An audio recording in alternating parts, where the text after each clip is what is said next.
ধরো তুমি computer science পড়ছো, 6 মাস ধরে ফাংশন, লুপ, অ্যারে এই টপিকগুলো আয়ত্ত করার চেষ্টা করছো। একদিন কিউরিয়াস হয়ে এআই কে প্রম্পট দিলে, আমার জন্য একটা লগইন সিস্টেম বানায় দাও। প্রম্পট দেওয়ার সাথে সাথে স্ক্রিনে অনেক কোড চলে আসলো এন্ড দারুণ একটা লগইন সিস্টেম তৈরি হয়ে গেল। তখন এই আনকমফোর্টেবল কোয়েশ্চেনটা মাথায় আসতেই পারে, এআই এত দ্রুত কোড করতে পারলে আমি কম্পিউটার সায়েন্স কেন পড়ছি? এই কোয়েশ্চেনের উত্তরটা সিম্পল মনে হলেও আসলে অতটা সিম্পল নয়। আজকের এই ভিডিওতে আমরা পরিষ্কার করব এআই প্রোগ্রামারের কোন কাজগুলা রিডিউস বা রিপ্লেস করবে, সিএসসি ডিগ্রির আসলে কতটা ভ্যালুয়েবল এবং ভাইভ কোডিং করলে এর মাঝে কতটা রিস্ক থাকে, আর সবচেয়ে ইম্পর্টেন্ট 2026 সালে কি শিখলে তুমি নিজের ভ্যালু আরো বেশি বাড়াতে পারবে। শুরু করার আগে তুমি যদি টেক এবং প্রোগ্রামিং এর ভিডিওগুলা পছন্দ করে থাকো তাহলে সাবস্ক্রাইব করে আমার পাশে থাকতে পারো। আজকের ডিসকাশনটা 6টি ভাগে ভাগ করেছি। এআই কোন কাজগুলা করছে, কোড লেখা আর সফটওয়্যার ইঞ্জিনিয়ারিং কি সেম জিনিস, ভাইভ কোডিং করা কতটা সেফ, সিএসসি ডিগ্রি কেন এখনো ভ্যালুয়েবল, কোন ধরনের ডেভেলপাররা সবচেয়ে বেশি রিস্কে আছে, আর সবচেয়ে ইম্পর্টেন্ট তোমার লার্নিং স্ট্র্যাটেজি কি হবে 2026 সালে। শেষের পয়েন্টটাই ঠিক করবে এআই কি তোমার কম্পিটিটর হবে নাকি তোমার ইউজ করা একটা টুল। পয়েন্ট নাম্বার 1, এআই আসলে কোন কাজগুলা নিচ্ছে। একসময় ডেভেলপারদের সময়ের একটা হিউজ অংশ যেত ছোটখাটো বাগ ফিক্স করা, বয়লার পেট কোড লেখা, সিনট্যাক্স বোঝা, ডকুমেন্টেশন করা, এগুলা নিয়ে। কিন্তু বর্তমানে ChatGPT, Claude, Gemini, Copilot এরা খুব সহজেই এই কাজগুলা করতে পারে। তাছাড়া বেসিক একটা landing page design, card operation, তারপর এপিআই ডিজাইন, এই কাজগুলাও কিন্তু এআই খুব সহজে করে ফেলতে পারে। মানে আগে ডেভেলপারের ভ্যালুর একটা অংশ ছিল সে কোড লিখতে পারে, কিন্তু এখন জাস্ট এতটুকু যথেষ্ট নয়, কারণ মেশিনও কোড লিখতে পারে। এখন তোমার মাথায় কোয়েশ্চেন আসতে পারে, এআই যেহেতু আমার থেকে 1000 গুণ স্পিডে কোড লিখতে পারে, তাই এআই কি আমার থেকে 1000 টাইমস বেটার ইঞ্জিনিয়ার? মোটেও না, কারণ স্পিড আর কোয়ালিটি দুইটা কিন্তু এক জিনিস না। আর এখানেই আসতেছে আমাদের সেকেন্ড পয়েন্ট, কোড লিখতে পারা আর সফটওয়্যার ইঞ্জিনিয়ারিং করা কি সেম জিনিস? একটা অ্যাপ্লিকেশন ধরো রান করলো এবং মোটামুটি সব কাজই করতে পারছে, তাহলেই কি এটা ভালো অ্যাপ্লিকেশন?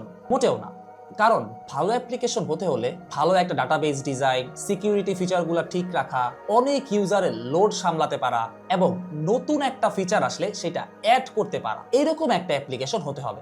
এআই সুন্দর কোড জেনারেট করতে পারে, আবার ভুল অ্যাজাম্পশনের উপরে বেস করেও কিন্তু সে সুন্দর একটা কোড তোমাকে দিয়ে দিবে।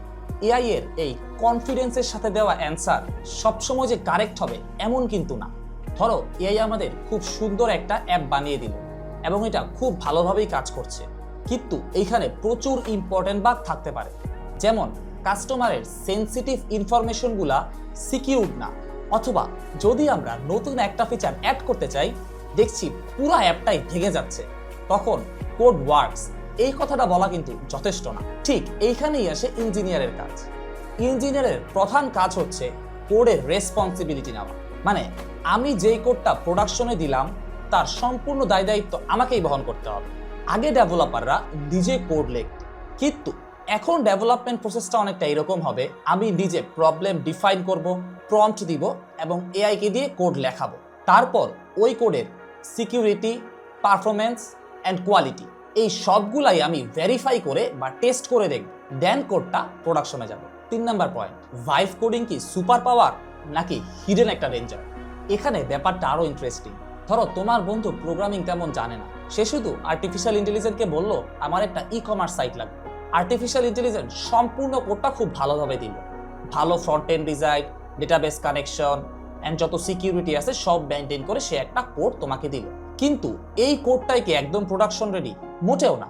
আবার তুমি যদি এইটা বলো এই ভাইভ কোডিংটা একদম ভ্যালুলেস, এটাও আসলে ভুল। কারণ ভাইভ কোডিং করে আমরা যেই সাইটটা তৈরি করলাম এইটা মূলত প্রোটোটাইপ, এইটা একটা বিজনেস আইডিয়া টেস্ট করার কাজে ব্যবহার হতে পারে। তাছাড়া ফ্রিল্যান্সার তার ক্লায়েন্টকে একটা প্রোটোটাইপ হিসেবে ডিজাইন করে দিতে পারে, কিন্তু এইটা কিন্তু মোটেও প্রোডাকশন রেডি একটা সাইট না। কোনটা প্রোটোটাইপ আর প্রোডাকশন রেডি সাইটের মধ্যে ডিফারেন্সটা আসলে কি? ধরা করো আমি একটা লগইন সিস্টেম ডিজাইন করব, জাস্ট এআই কে প্রম্পট দিলাম এবং এইটা আমি প্রোডাকশনে দিয়ে দিলাম। আমি জাস্ট চেক করলাম এই লগইন পেজটা ঠিকঠাক লগইন হচ্ছে কিনা। যদি হয় তাহলে অনেকেরই মনে হতে পারে এআই তো কাজটা করেই দিল, কিন্তু আমার এখানে বেশ কয়েকটা জিনিস খেয়াল রাখতে হবে। যেমন যেই পাসওয়ার্ডটা দিয়েছে এই পাসওয়ার্ডটা কি ডাটাবেসে সরাসরি স্টোর হচ্ছে নাকি একটা হ্যাশ করে আমি স্টোর করতেছি, অথবা কেউ কি একটা নর্মাল কোয়েরি ইনজেক্ট করে সহজেই এই পাসওয়ার্ডটা বের করে ফেলতে পারবে? বা এই পাসওয়ার্ডটা যে ডাটাবেজে সেভ হচ্ছে কতক্ষণ সময় লাগতেছে? যদি একসাথে 1000 বা 1 লাখ মানুষ লগ ইন করার চেষ্টা করে তখনও কি লগ ইন হবে?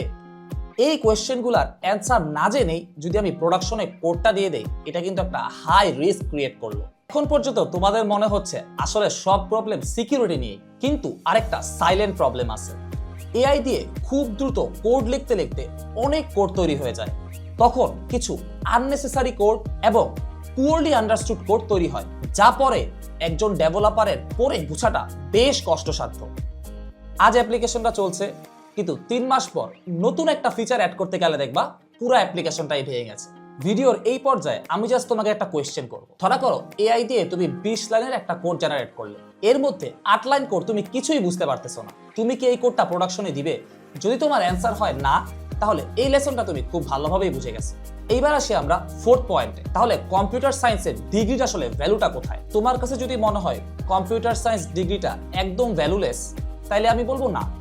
কম্পিউটার সায়েন্স ডিগ্রিতে আমরা কিন্তু খুবই ফান্ডামেন্টাল জিনিসগুলো শিখি।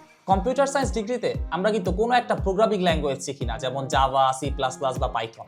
এখানে আমরা খুবই ফান্ডামেন্টাল জিনিসগুলো শিখি, যেমন data structure algorithm, object oriented programming, operating system, computer architecture, computer networks. এই জিনিসগুলো এইগুলো আমাদের ফুল একটা আইডিয়া দেয় যে আসলে কম্পিউটার কিভাবে কাজ করে বা একটা সিস্টেম কিভাবে ডিজাইন করতে হয়। চলো বিষয়টা একটা এক্সাম্পল দিয়ে বুঝি। ধরো তোমার সর্টিং করার জন্য একটা অ্যালগরিদম লাগবে, তুমি এআই কে বললা, সে লিখে দিল। কিন্তু তুমি যদি এই অ্যালগরিদমটার কমপ্লেক্সিটি অ্যানালাইসিস করতে না পারো বা না জানো, তাহলে তুমি কিভাবে বুঝবে এই সর্টিং অ্যালগরিদমটাকে এখানে ফিট করবে নাকি করবে না? অথবা ধরো তোমার ডাটাবেজে একটা কুইরি লিখতে হবে, তুমি এআই কে বললে সে লিখে দিবে, কিন্তু এই কুইরিটা করতে কতটা সময় লাগতে পারে এটা তুমি যদি না জানো, তাহলে তুমি কিভাবে বুঝবে যে অনেক মানুষ যদি এই কিউরিটা একসাথে করে তখন কি আমার সিস্টেমটা ক্র্যাশ করবে নাকি চলবে? আরেকটা কেসে ধরো তুমি একটা অ্যাপ্লিকেশন বানাইছো যা জাভা প্রোগ্রামিং ল্যাঙ্গুয়েজ, কিন্তু কয়দিন পরে নতুন একটা প্রোগ্রামিং ল্যাঙ্গুয়েজ পপুলার হইতে পারে। তখন হয়তোবা কোম্পানি বলল আমাকে এই ল্যাঙ্গুয়েজে পুরো অ্যাপটা ট্রান্সলেট করে দাও। তখন তুমি যদি কোর লজিকগুলো না জানো, এই কাজটা কিন্তু তুমি কখনোই করতে পারবা না। তাই কম্পিউটার সায়েন্স ডিগ্রি ভ্যালু থেকেই যাবে, কারণ যারা লজিক্যাল থিঙ্কিং করতে পারে এবং ভালো আর্কিটেকচারে ডিজাইন করতে পারে, তাদের চাহিদা মার্কেটে সবসময় থাকবে। একটু সামারাইজ করে বললে, এই সময় তোমার দরকার সিএসসি ফান্ডামেন্টালসের উপর ভালো দখল, প্রবলেম সলভিং স্কিল, প্র্যাকটিক্যাল কিছু প্রজেক্ট, প্রুফ অফ ওয়ার্ক হিসেবে দেখাইতে পারো এরকম একটা কমপ্লেক্স প্রজেক্ট, আর এআই কে যাতে তুমি টুল হিসেবে ইউজ করতে পারো, এই বিষয়গুলো। 5th পয়েন্ট, কার ভ্যালু বাড়বে আর কার ভ্যালু কমবে? এআই সব প্রোগ্রামারের জব নিয়ে দিবে। আমার কাছে মনে হয় এইটা মূলত একটা মিথ। এআই এর যুগে কেমন ডেভেলপারের কাজ হচ্ছে ভালনারেবল। যে ধরো শুধু একটা ফ্রেমওয়ার্কের সিনট্যাক্স বুঝে, ফ্রেমওয়ার্কটা কিভাবে কাজ করে তা সম্বন্ধে তার তেমন আইডিয়া নেই, এবং বেশ কিছু কপি পেস্ট করে সে তার মূলত প্রবলেমগুলো সলভ করে। কোনো একটা এরর হলে সে আবার ওটাকে এআই দিয়েই বলে এররটা ফিক্স করে দাও, নিজে এররের মেইন রিজনটা খুঁজে পেতে পারে না। এই টাইপের ডেভেলপারদের ভ্যালু ধীরে ধীরে কমে যাবে। তাহলে কাদের ভ্যালু বাড়বে বলে আমি মনে করি? যারা বিজনেস প্রবলেমটা খুব ভালো বুঝতে পারে এবং একটা সিস্টেম ডিজাইন করতে পারে, সিকিউরিটি, ডাটাবেস এবং পারফরমেন্স নিয়ে খুব ভালো চিন্তা করতে পারে, এবং এআই এর লেখা প্রত্যেকটা কোড বুঝতে পারে এবং তার রিভিউ করতে পারে। সবার লাস্ট এবং সবচেয়ে ইম্পর্টেন্ট, ভালো কমিউনিকেট করতে পারে। কেন তার সলিউশনটা বেটার এইটা এক্সপ্লেইন করতে পারা কিন্তু খুবই ইম্পর্টেন্ট। কারণ সফটওয়্যার ইঞ্জিনিয়ারের মেইন কাজ কোড লেখা বা রিভিউ করা হলেও কমিউনিকেশন করতে পারা এবং নিজের কাজ তুলে ধরতে পারা, এটাও কিন্তু খুবই ইম্পর্টেন্ট।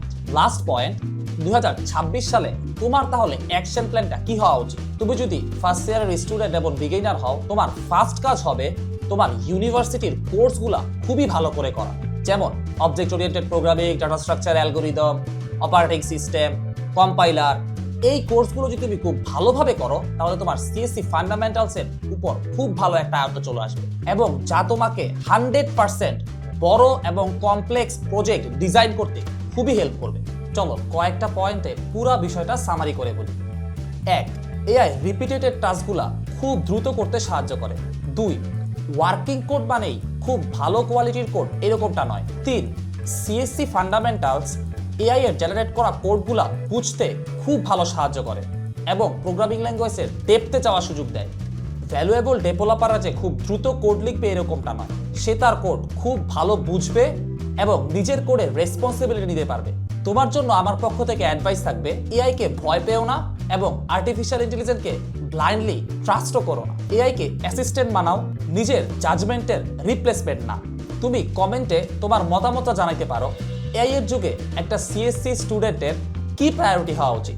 ভিডিওটা ভালো লাগলে লাইক করতে ভুলো না। দেখা যাবে অন্য কোনো একটা ভিডিওতে। আল্লাহ হাফেজ।